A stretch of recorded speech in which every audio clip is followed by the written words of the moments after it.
RTM terus unggul, yang sahih di Berita RTM. Berita perdana edisi Ahad 13 Jun, saya Fakil Hidayat Ghazali. Dan saya Farhatul Asyatu Osman. Berikut adalah paparan utama malam ini.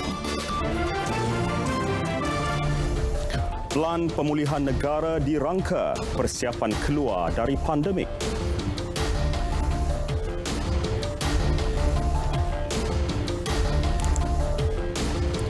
Kajian semula SOP hanya selepas angka harian turun 4,000 kes.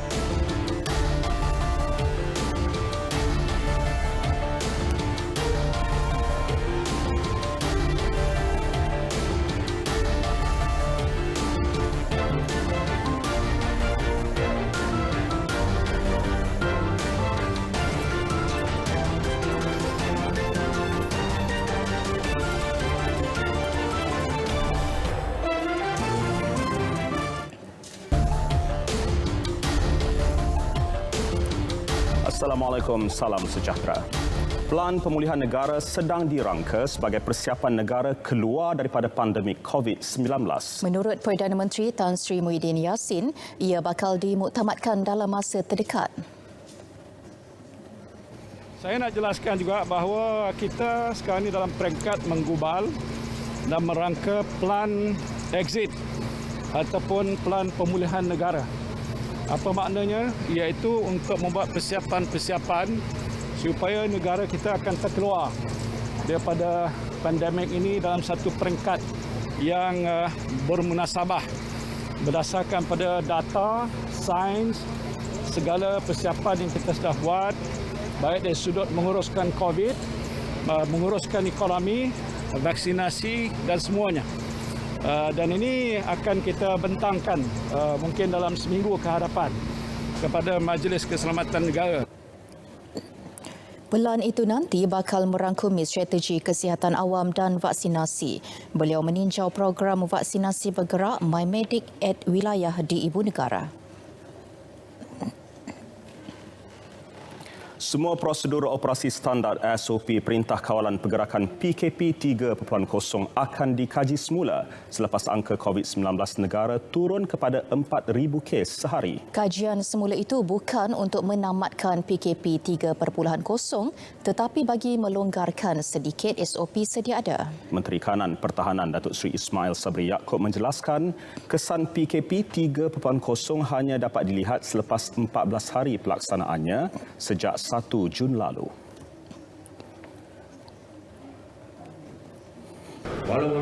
Walau bagaimanapun, Kementerian Kesihatan akan melihat dan memberi nasihat kepada MKN, masyarakat MKN dari segi apa yang perlu kita lakukan apabila sampai level 4,000 kes ke bawah satu. Jadi kita tunggulah. Kita harap by next week kalau boleh dah ada 4,000 Beliau melawat Hospital Medan ATM di Hospital Sultanah Aminah, Johor Bahru.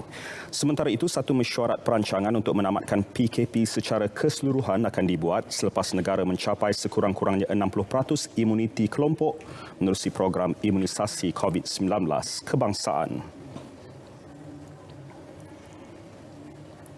Bertugas bergile-gile selepas tengah malam, malah ada yang tidak bercuti sejak 5 bulan yang lalu. Itu antara sisi lain yang tidak diketahui ramai tentang mereka yang bertugas di Pusat Kuarantin dan Rawatan COVID-19 PKRC Maib Serdang. Ikuti laporan wartawan Azizi Harun yang menyingkap ketekunan petugas selepas 12 tengah malam di PKRC.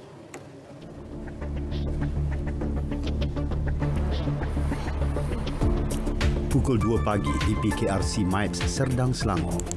Kenderaan yang digunakan untuk membawa pesakit ke unit rawatan rapi dan menghantar semula pesakit ke ward perlu disanitasi setiap kali digunakan. Proses sanitasi dijalankan di kawasan yang diberi nama Dikon tanpa mengira waktu. Waktu sekarang pukul 2 pagi, saya baru habis kerja menghantar pesakit-pesakit daripada ward ke ward untuk habisnya waktu bekerja yang akhir. Selepas habisnya waktu ini, saya membawa bas saya untuk di Dikon di tempat bomba ni. Jadi beginilah rutin saya hari-hari selama 5 bulan lebih di sini. Sanitasi bas dan ambulans yang digunakan sebagai pengangkutan mangsa-mangsa COVID-19 dilaksanakan oleh pasukan hazmat, Jabatan Bomba dan Penyelamat. Sebaik memparkir kenderaan di kawasan Dikon ini, pemandu perlu melakukan nyakuman sebelum menanggalkan pakaian PPE di tempat disediakan. Mereka juga perlu mandi dan menyalin pakaian bersih sebelum kembali memulakan tugas seterusnya. Anggota hazmat juga perlu mengenakan pakaian PPE sebelum menjalankan proses nyakuman di dalam dan luar kenderaan. Bagi pemandu bas dari Suruhanjaya Pilihan Raya SPR yang ditugaskan di sini, tanggungjawab membantu pesakit mengatasi segala kebimbangan dan cabaran yang perlu didepani. Sudah hampir 5 bulan siang malam saya berada di sini, letih penat tak terkira. Tapi demi kepuasan hati menolong pesakit-pesakit di MAIP ni, saya rasa satu kepuasan hati dan dapat memberi perkhidmatan kepada mereka semua. Azizi Harun, Berita RTM. Ekoran tekanan perasaan dan beban kerja, spiritual distress atau putus harapan merupakan satu keadaan yang membimbangkan yang boleh menyerang sesiapa sahaja. Dalam situasi pandemik COVID-19, ia kerap berlaku kepada pesakit, waris serta petugas barisan hadapan sendiri yang mungkin hilang pertimbangan akibat trauma yang dahsyat. Ikuti pula laporan siri kedua wartawan JAKIM, Syuhada Hashim.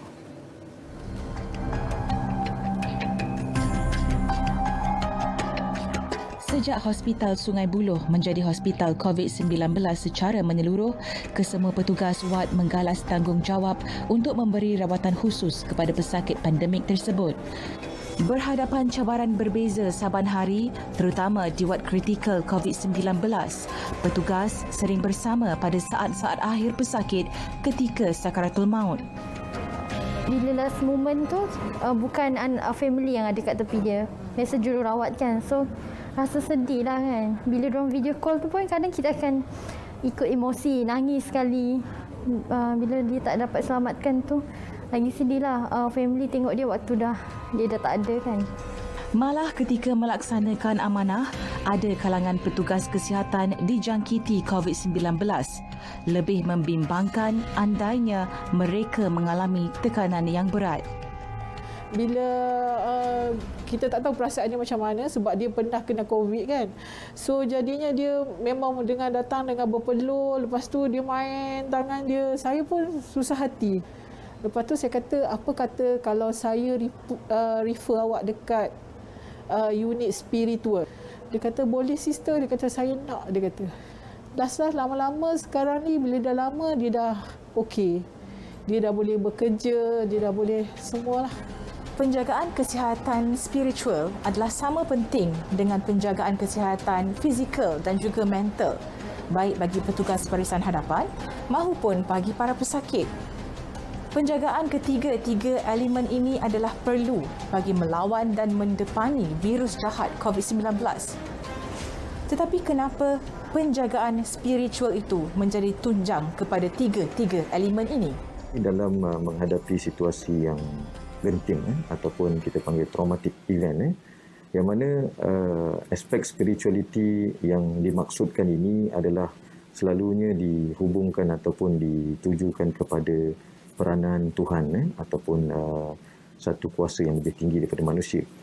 Pada ketika ini kita sangat-sangat memberi perhatian untuk menyediakan perkhidmatan sokongan spiritual ini yang kita tujukan kepada waris-waris pesakit yang telah meninggal dunia ini untuk memastikan mereka mempunyai kekuatan untuk melalui keadaan yang begitu mencabar itu dengan sekurang-kurangnya perasaan yang lebih tenang. Spiritual distress bukan perkara main-main.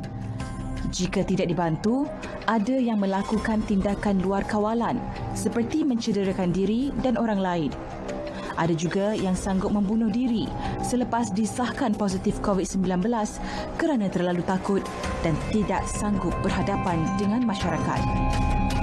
Perkongsian kisah daripada petugas barisan hadapan dan juga pesakit-pesakit COVID-19 menggambarkan bahawa betapa perit dan deritanya apabila virus COVID-19 ini melanda komuniti.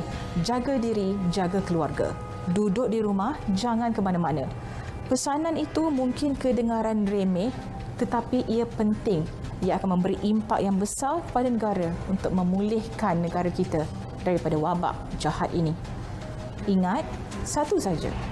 Allah uji kerana Allah tahu kita mampu untuk menghadapi wabak ini bersama-sama. Syuhada Hashim, laporan JAKIM untuk RTM.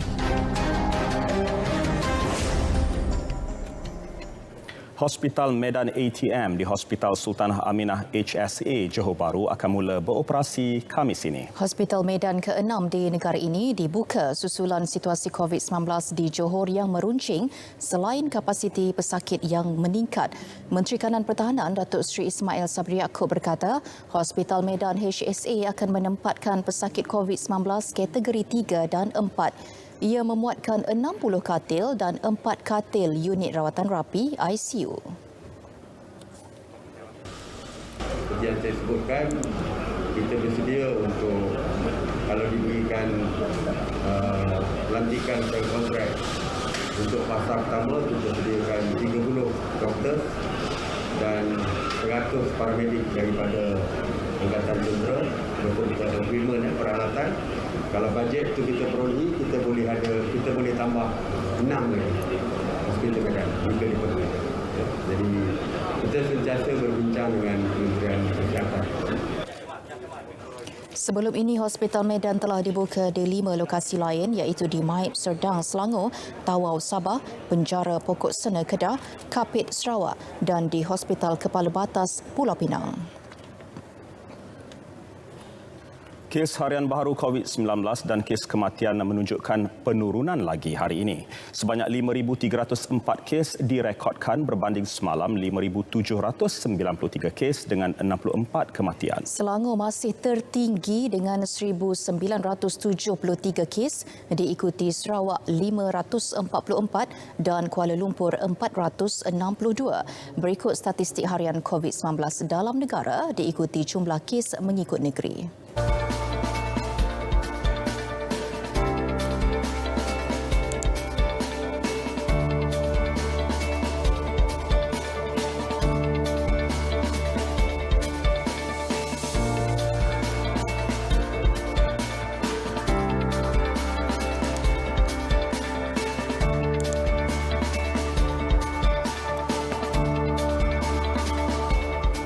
Di langit biru, sukarelawan Malaysia Aviation Group MAG atau MH Rangers menggunakan kemahiran komunikasi dan kecekapan kerja mereka untuk berkhidmat di PPV. Istilah berehat seketika daripada kerja kerana krisis COVID-19 tidak dibazirkan begitu sahaja. Sebaliknya, mereka menjalankan misi kemanusiaan menyantuni penerima vaksin. Ikuti laporan Syazwani Samsu.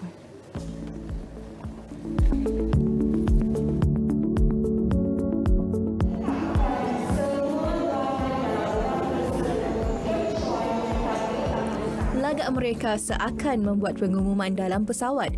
Bezanya, suara MH Rangers ini berkumandang di PPV. MH Rangers menggalas tanggungjawab bukan perubatan seperti pengurusan khalayak, pengumuman dan pendaftaran. 80 sukarelawan terlibat berkhidmat di 2 lokasi PPV, Aziata Arena Bukit Jalil dan Pusat Konvensyen Kuala Lumpur. Program MH Rangers ini bertujuan memperkasakan lagi kaki tangan melalui aktiviti sukarelawan selain membantu meringankan beban masyarakat dalam apa jua situasi sekalipun. Setiap prosedur dilakukan penuh dedikasi bermula awal pendaftaran hingga selesai proses bagi memastikan penerima vaksin terutamanya warga emas dan golongan orang kurang upaya tidak berdepan kesukaran sepanjang proses berkenaan. Kalau ibu atau bapa anda yang turun dan anda terpaksa cari parking, jangan risau. Banyak sukarelawan akan membantu. Kebolehan bertutur dalam pelbagai bahasa digunakan sebaiknya untuk berinteraksi dengan penerima.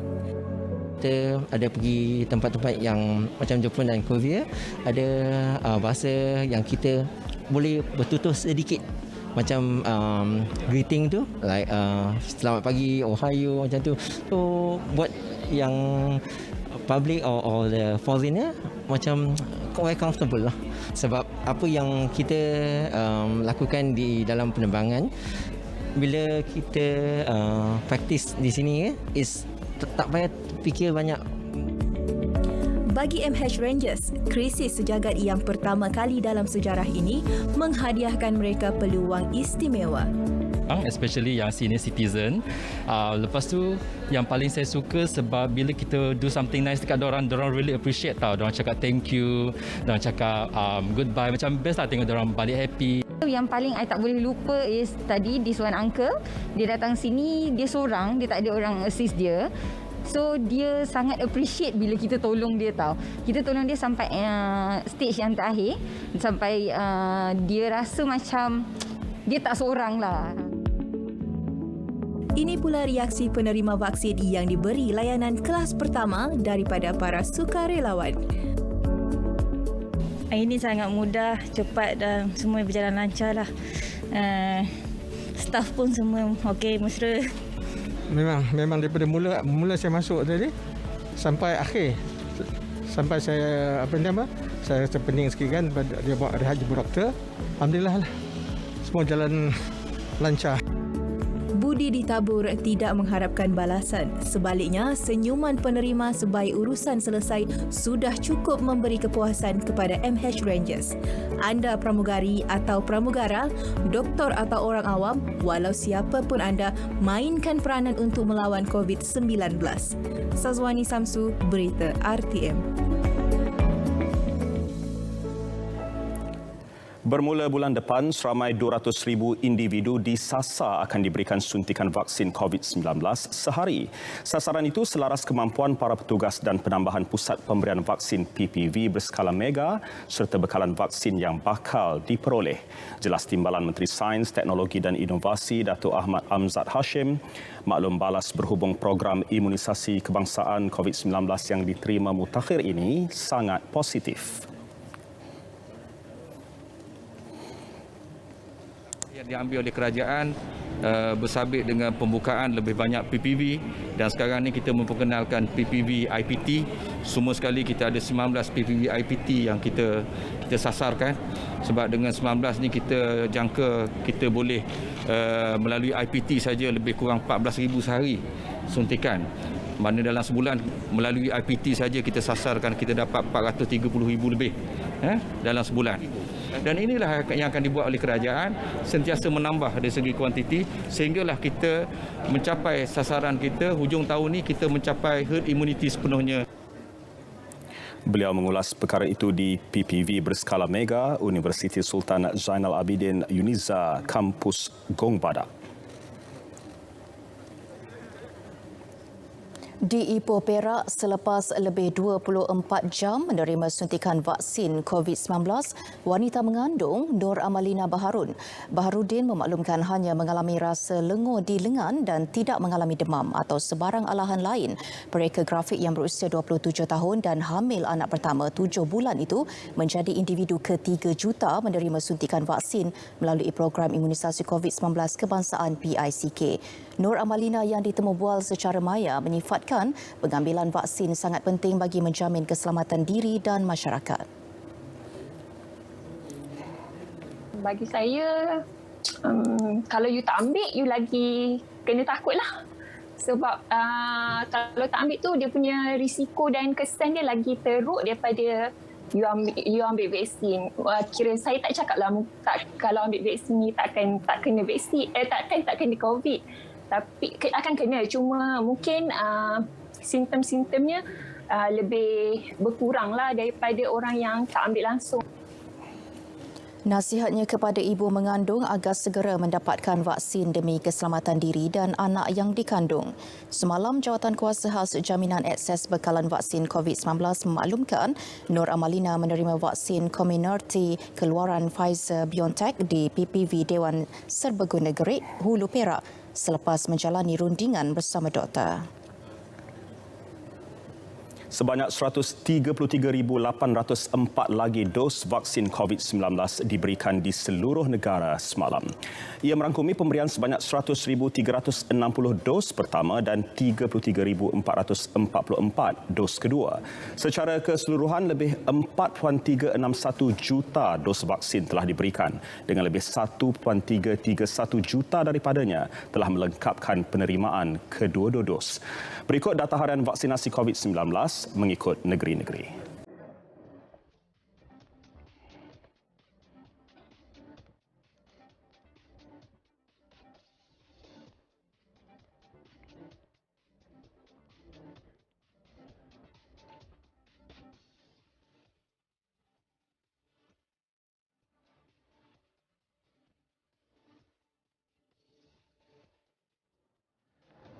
Enam lokaliti dikenakan Perintah Kawalan Pergerakan diperketat PKPD bermula Selasa ini. Manakala PKPD di 3 lokaliti bakal ditamatkan awal dan 5 lokaliti ditamatkan. Menteri Kanan Pertahanan Datuk Seri Ismail Sabri Yaakob memaklumkan 4 lokaliti yang dikenakan PKPD di Sabah adalah Kampung Lebak Moyoh, Kota Belud, 2 lokaliti di daerah Tuaran dan 1 lokaliti di Tawau. Di Sarawak pula melibatkan Kampung Tabuan Haji Rahman Kuching. 2 PKPD di Sabah akan dilanjutkan sehingga 28 Jun berikutan terdapat penularan kes selain kes baru. Manakala 3 lokaliti di Beaufort dan Kota Kinabalu Sabah ditamatkan awal. 3 lagi lokaliti di negeri itu ditamatkan mengikut tempoh yang ditetapkan. Di Jitra, Kedah, 2 PKPD turut ditamatkan.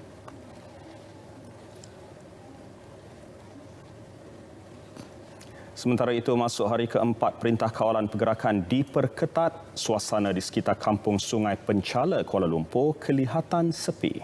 Tinjauan mendapati tiada sebarang aktiviti luar rumah oleh penduduk setempat kecuali urusan kecemasan. Ikuti laporan wartawan Amirul Syafiq yang membuat tinjauan di kampung tersebut petang tadi. Pihak berkuasa termasuk Polis Diraja Malaysia PDRM, Jabatan Sukarelawan Malaysia RELA dan Angkatan Pertahanan Awam APM mengadakan kawalan ketat di semua pintu keluar masuk. Menurut salah seorang anggota bertugas, sepanjang kawalan di kawasan itu, penduduk memberikan kerjasama dengan baik. Kelihatan suasana pintu keluar masuk bagi Kampung Sungai Pencala begitu sepi. Hanya penghantar makanan dan barangan sahaja dibenarkan untuk letak barangan di sana sebelum pihak JKM mengambil untuk agihan kepada penduduk PKPD. Selain penghantar makanan, bantuan keperluan rumah daripada pertubuhan bukan kerajaan NGO hanya boleh dihantar di laluan keluar masuk sahaja. Penduduk Kampung Sungai Pencala yang melibatkan 77 keluarga itu diisytiharkan sebagai kawasan PKPD bermula Selasa lepas sehingga 23 Jun ini. Amirul Syafiq, Berita RTM. Tempoh rayuan bantuan prihatin rakyat dibuka mulai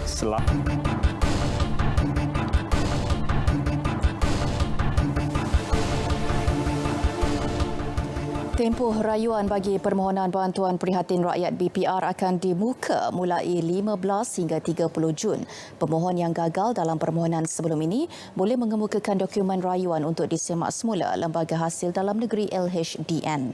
Menteri Keuangan Tengku Datuk Seri Zafrul Tengku Abdul Aziz memaklumkan permohonan rayuan boleh dibuat secara dalam talian melalui portal rasmi BPR LHDN bpr@hasil.gov.my.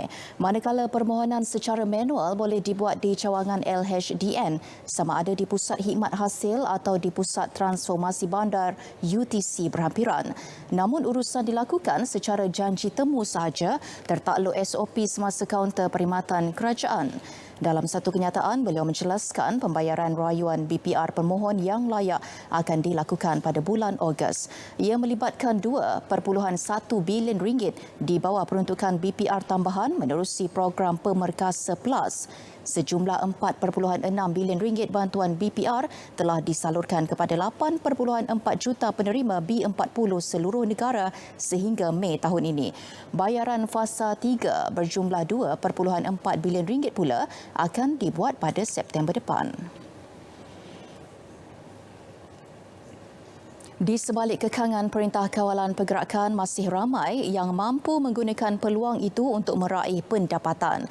Hasil sokongan kewangan sebuah badan bukan kerajaan, Women of Will (WOW), sekumpulan wanita kumpulan B40 berupaya menjana pendapatan mapan melalui jualan biskut dan hamper perayaan. 20 peserta dapur komuniti dan pusat jahitan komuniti WOW di 2 projek perumahan rakyat di Lembah Kelang kini mampu tersenyum lega. Ketika rakan lain bergelut dengan keadaan ekonomi yang tidak menentu, mereka menerima ribuan tempahan biskut dan jahitan sejak tahun lalu. Usaha gigih itu termasuk penyediaan bungkusan hamper ternyata memberi pendapatan yang lebih stabil.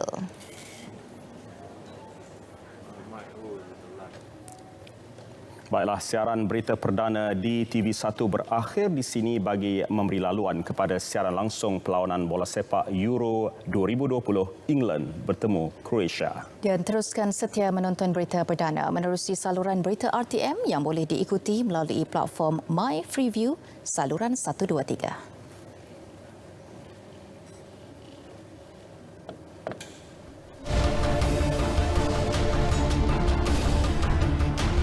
Diri dek pujian melangit peminat.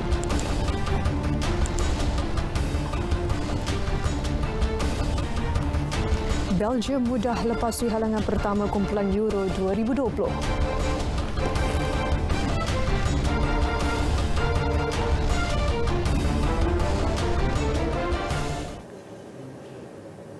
Assalamualaikum dan salam sejahtera. Anda bersama saya Fahazim untuk edisi Sukan.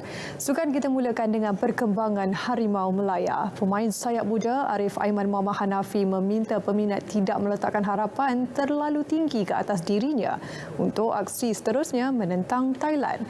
Sebaliknya, menurut Arif, kepercayaan perlu diletak terhadap semua barisan yang dipilih Ketua Jurulatih Tan Cheng Ho kerana ia adalah yang terbaik bagi setiap perlawanan. Menurut pemain kelab JDT berusia 19 tahun itu, semua pujian yang diberikan peminat akan dijadikan sebagai pembakar semangat jika disenaraikan untuk bertemu skuad Gajah Perang pada 16 Jun ini. Yang saya boleh cakap, jika saya dapat peluang, saya akan main sepenuh hati saya lah. Saya akan main habis-habisan lawan Thailand ni. Saya tak ambil pujian tu sebagai saya untuk puas hati saya lawan Thailand semua. Saya tak ambil pujian tu untuk saya relax-relax, puas hati semua kat diri saya sebab saya masih muda lagi. Saya harap penyokong tak berharap tinggi kepada saya sebab saya muda lagi, perjalanan saya masih jauh. Nama Arif Aiman kini meniti di bibir peminat selepas menampilkan aksi meyakinkan dalam penampilan pertamanya bersama skuad kebangsaan.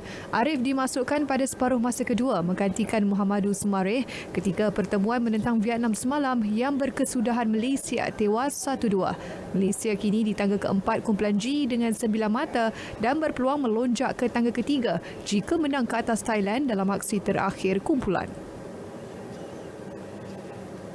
Dalam hari itu, Jurulatih Kebangsaan Tan Cheng Ho mengakui beliau kini berdepan tugas sukar bagi menentukan kesebelasan terbaik negara menentang Thailand. Ia kerana 3 tonggak utama iaitu Corbin Ong, Syamil Kuti dan Muhammadu Sumareh digantung satu perlawanan selepas menerima kad kuning kedua ketika pertembungan menentang Vietnam. Jelas Cheng Ho posisi pertahanan kiri menjadi kebimbangan utama beliau kerana tiada pemain sesuai untuk diletakkan di posisi tersebut.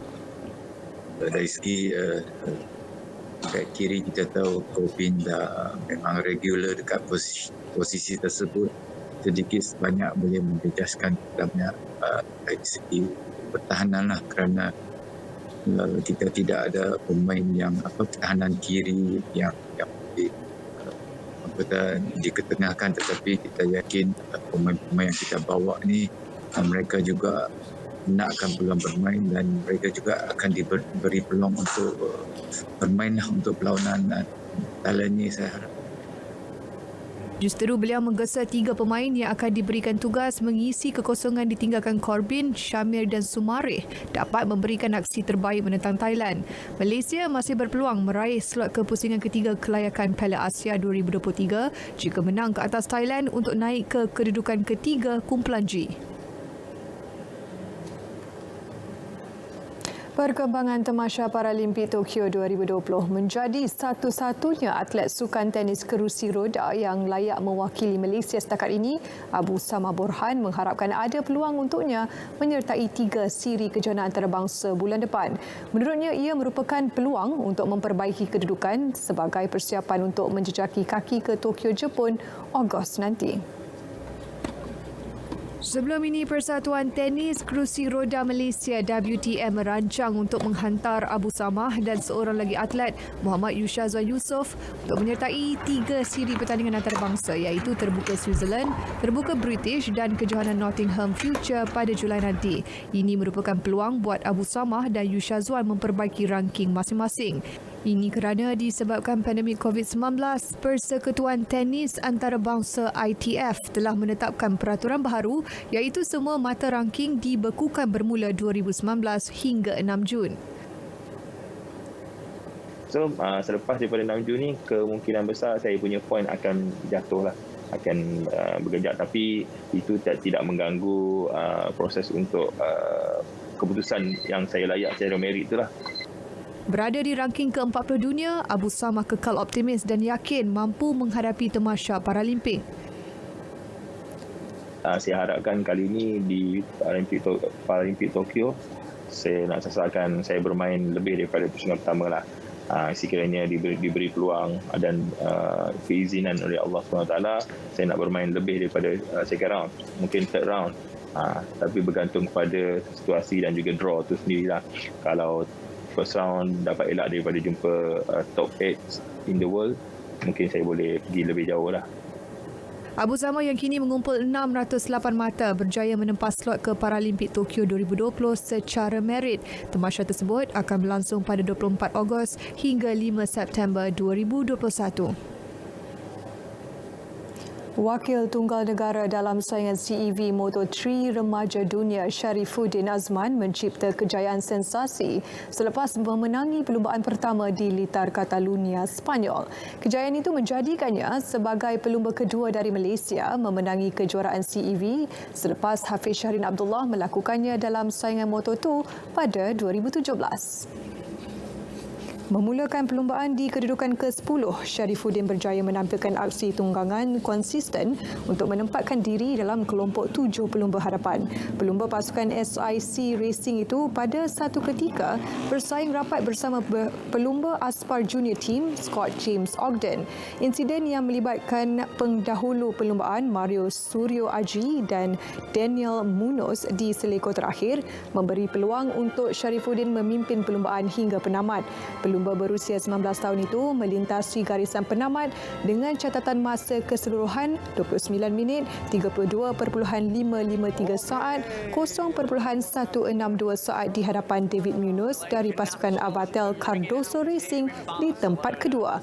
Tempat ketiga dimenangi Jose Antonio Rueda dari pasukan Estrella Galicia.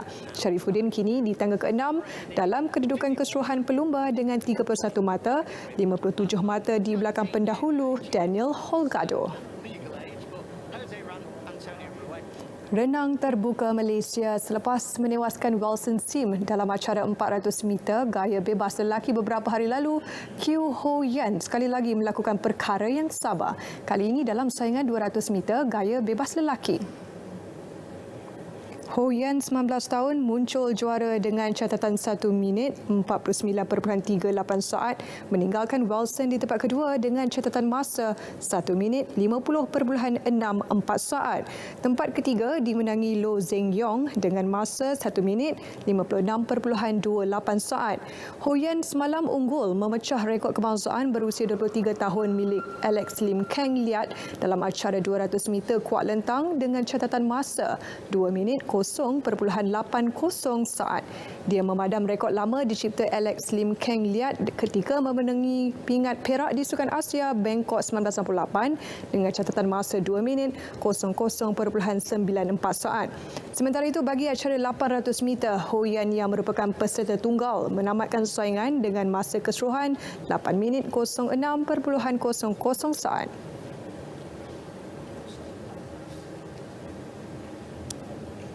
Baik, kita beralih ke sukan badminton pula. Pemenang pingat emas Sukan SEA 2019 S. Kisona sudah bersedia untuk bukti kemampuan pada kejohanan antarabangsa di Sepanyol minggu depan. Pemain perseorangan wanita negara itu mengharapkan keputusan positif selepas mempamerkan peningkatan sepanjang tempoh latihan persediaan. Menurut Kisona, keyakinannya kini bersandarkan latihan dan bantuan daripada jurulatihnya Indra Wijaya. Kita pun sangat trust Coach Indra because dia pun coach yang sangat baik jugalah. Dia sangat understanding semua. So saya very trust him and then I trust what dia yang bagi untuk kita buat training lah. So saya just follow saja. Kalau yang saya memang tak faham ke, saya akan tanya coach. Tambah Kisona, dia juga kini lebih bersedia daripada segi mental bagi memperbaiki kelemahannya. Kisona adalah antara 12 pemain yang menjalani ujian COVID-19 sebelum bertolak ke cabaran antarabangsa Sepanyol yang akan berlangsung pada 16 sehingga 19 Jun ini. Sesi ujian itu dikendalikan oleh BP Healthcare Group dan kesemua pemain didapati negatif sekaligus diberi lampu hijau untuk bertolak ke Lanusia, Sepanyol.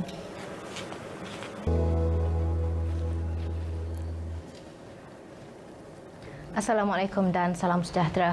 Kembali bersama Jabatan Meteorologi Malaysia pada malam ini untuk perkembangan cuaca yang terkini. Kita mulakan laporan cuaca dengan melihat terlebih dahulu pada paparan imej harta angin semasa, di mana perhatikan angin masih lagi bertiup dari arah baratan dengan kelajuan kencang boleh mencapai sehingga 50 km per jam dan ketinggian ombak juga masih lagi boleh mencecah sehingga 3.5 meter. Oleh itu, Jabatan Meteorologi Malaysia telah mengeluarkan amaran angin kencang dan juga laut bergelora kategori pertama melibatkan kesemua kawasan perairan yang telah ditandakan dengan warna kuning ini dijangka akan berkuat kuasa sehingga ke hari esok 14 hari bulan Jun dan sepanjang tempoh amaran ini berkuat kuasa, kawasan perairan ini masih lagi berbahaya untuk semua aktiviti perairan termasuklah bot-bot kecil. Merujuk pada paparan imej kemeradar semasa pula, diperhatikan keadaan hujan lebat beserta petir masih lagi sedang berlaku, terutamanya melibatkan negeri-negeri di utara dan juga timur semenanjung, di mana kelompok awan membawa hujan ini dijangka akan berterusan sehingga ke lewat malam nanti sebelum ianya bergerak keluar ke kawasan perairan.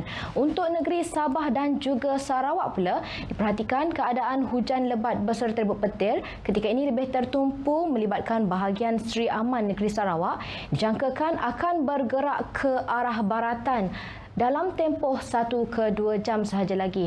Sementara itu, keadaan cuaca lembap juga turut dicerap di sekitar kawasan perairan Sandakan negeri Sabah yang dijangka masih lagi boleh bergerak masuk ke kawasan daratan sehingga ke lewat malam nanti.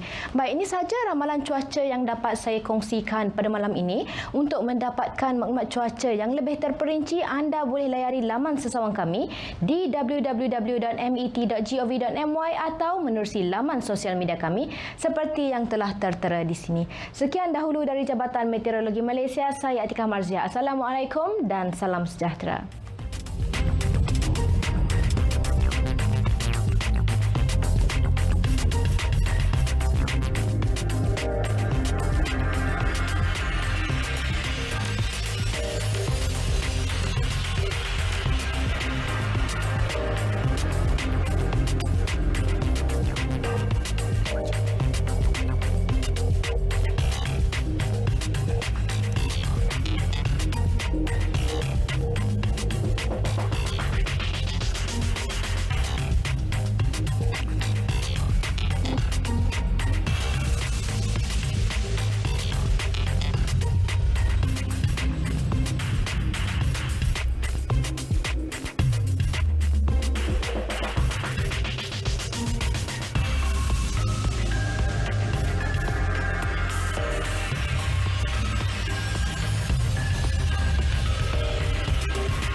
kembali. Susulan pengumuman penangguhan penghantaran jemaah haji ke Tanah Suci. Semua bakal jemaah yang telah mendapat tawaran akan diberi keutamaan untuk melaksanakan ibadah terbabit tahun hadapan. Lembaga Tabung Haji TH menerusi kenyataannya memaklumkan memandangkan penghantaran jemaah ditangguhkan, keutamaan untuk kumpulan tersebut diberikan tahun hadapan bergantung kepada kuota tahun semasa. TH menasihati umat Islam tidak terpengaruh dengan pihak yang menawarkan pakej dan badal haji tahun ini. Sebelum ini, Kerajaan Arab Saudi memutuskan ibadah haji tahun ini dihadkan warga negaranya dan warga asing yang telah berada di negara berkenaan. Pengajaran dan pembelajaran di rumah PDPR akan diambil kira sebagai salah satu komponen penilaian ujian penilaian kelas KAFA UPKK bagi calon 2020 dan 2021 yang akan dilaksanakan serentak mengikut jadual ditetapkan. Kenyataan Ketua Pengarah Jabatan Kemajuan Islam Malaysia JAKIM, Dato' Abdul Aziz Jusoh menyebut ia akan dinilai oleh guru KAFA di sekolah masing-masing. Jelasnya, bagi mata pelajaran Al-Quran yang merangkumi ujian lisan tadarus dan tilawah Al-Quran, hafazan dan tafsir Al-Quran turut akan dinilai guru KAFA di sekolah masing-masing. Penilaian dijadualkan bermula pada 1 hingga 30 September ini, manakala 5 subjek bertulis iaitu ulum syariah, sirah, jawi dan khat, adab kertas 1 dan 2 serta lughatul Quran akan dilaksanakan pada 4 hingga 7 Oktober ini mengikut SOP ditetapkan. UPKK merangkumi 8 subjek yang terdiri daripada 2 subjek amali, 1 subjek ujian lisan dan 5 subjek bertulis. Bagi 2 subjek amali, penilaian telah bermula dari awal takwim persekolahan tahun 2021. Terima juadah makanan daripada usahawan tempatan ketika menjalani kuarantin di rumah kerana positif COVID-19 pada Mei lalu. Pelakon Puteri Sarah Liana yang sudah pulih kini menawarkan bantuan sama kepada mereka yang memerlukan. Jelas isteri kepada pengarah Syamsul Yusof itu, bantuan telah dimulakan sejak 1 Jun lalu tertumpu di kawasan sekitar Lembah Kelang dan Selangor. Jelasnya, mereka yang memerlukan bantuan perlu meninggalkan pesanan di Instagram Puteri Sarah Liana. Juadah yang disediakan adalah makan tengah hari dan malam menerusi kerjasama dengan kenalannya yang juga usahawan makanan, Izdihar Rizqullah. Sehari kita bagi kepada 15 packs macam tu. So makanan yang kita bagi tu pun bukannya untuk seorang. Maknanya satu pack tu kita buat makanan macam untuk 3 orang, untuk 4 orang. Jadi untuk satu family tu memang dah cukup dah. Sebab kita bagi nasi, kita bagi lauk, lepas tu kita bagi pencuci mulut, lepas tu kita bagi mie rebus ke laksa ke, jadi banyak, boleh makan sampai ke malam. Mengenai kemungkinan ada pihak yang cuba mengambil kesempatan, Sarah berkata niatnya hanya ingin bersedekah kepada individu yang memerlukan. Setakat ini memang ramai DM Sarah, tapi Sarah tapis juga sebabnya selama yang kita hantar ni, kakak ni pada bagi takat Sarah, bila pergi sendiri hantar, tengok suami masih ada kudrat untuk bekerja, rumah pun bukannya rumah susah, jadi tak tahulah macam mana, tapi so that's why bila orang DM Sarah kena betul-betul tapis, Sarah tanya background. Tapi itulah, kadang-kadang kita pun tak tahu kalau orang menipu. Tapi kalau orang menipu tu, Sarah fikir tak apalah, janji ini adalah niat daripada Sarah untuk sedekah. Kalau ditipu tu, itu dia dengan Allah. Bakat berjiwa besar, penyanyi bernama Abu Bakar Zali bukan asing dalam kalangan pengikut dunia muzik hip-hop. Penampilan terbaru mempertaruhkan buah tangan berjudul Naik. Hasil kolaborasi Syazi Ishak dan Tilahana itu turut menampilkan bakat baru Shalma Iliana. Jejaka berusia 20. Kadang-kadang dalam kerjaya ni kita ada turun naik dia juga. Kadang-kadang kita rasa kita down. Kadang-kadang kita perlu semangat yang lebih. So Abu buat lagu, time tu semua orang hilang kerja, tak ada pendapatan. So Abu cakap dekat producer je, kita buat lagu tentang rakyat lah juga kan, apa yang diorang rasa kan.